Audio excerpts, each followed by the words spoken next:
रोखठोक, बेधडक आणि नेमक्या घडामोडींचा अचूक वेध घेणारं एकमेव विजनरी बातमीपत्र विन टीव्ही मराठी.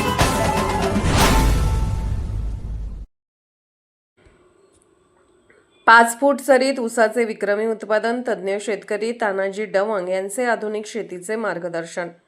कमी क्षेत्रात अधिक उत्पादन मिळवण्यासाठी आधुनिक तंत्रज्ञानाचा अवलंब करणे ही काळाची गरज बनली आहे. कागल तालुक्यातील मुरगुड परिसरातील एका शेतकऱ्याने योग्य नियोजन, शास्त्रीय पद्धती आणि आधुनिक व्यवस्थापनाच्या जोरावर ऊसाच्या उत्पादनात उल्लेखनीय यश मिळवले आहे.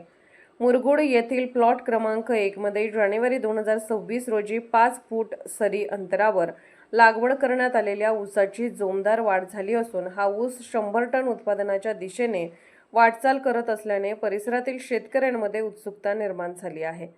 या यशस्वी प्रयोगाची पाहणी करण्यासाठी अनेक शेतकरी भेट देत असून या शेती पद्धतीची माहिती जाणून घेत आहेत.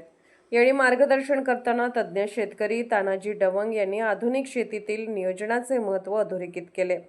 ऊस लागवडीसोबत भाजीपाला पिकाचे नियोजन करणाऱ्या शेतकऱ्यांनी सरीचे अंतर 7 ते 8 फूट ठेवावे, त्यामुळे ऊस आणि भाजीपाला या दोन्ही पिकांमधून अधिक उत्पन्न मिळू शकते.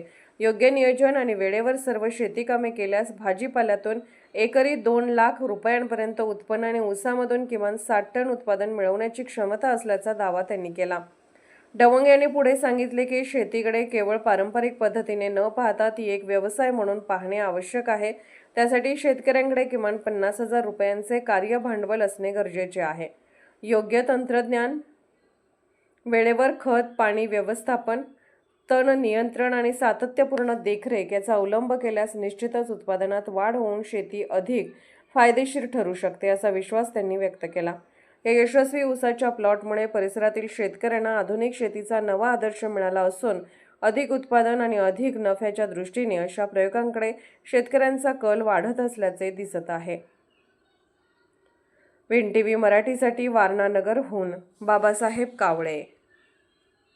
महिनाभर आम्ही ती नांगरून कापून शेणखत टाकतोय आधी, मग सरी काढतोय. आता काय करा, ते अगोदर महिनाभर का नाही तुम्ही ते पाणी मारा, म्हणजे 8-10 दिवस त्याच्यावर ते कल्चर सांगतो तिथे. यांना काय करायला पाहिजे, ते आणून टाकायला पाहिजे डेपोच मारायचं झाडाखाली. ते डेपो मारून त्याच्यात ते तुम्ही म्हणता कल्चर मारायचं, त्याच्यावर हलवायचं. चहा पावडर सारखं होतंच ते, म्हणजे 1 टनाचा अर्धा टन होते.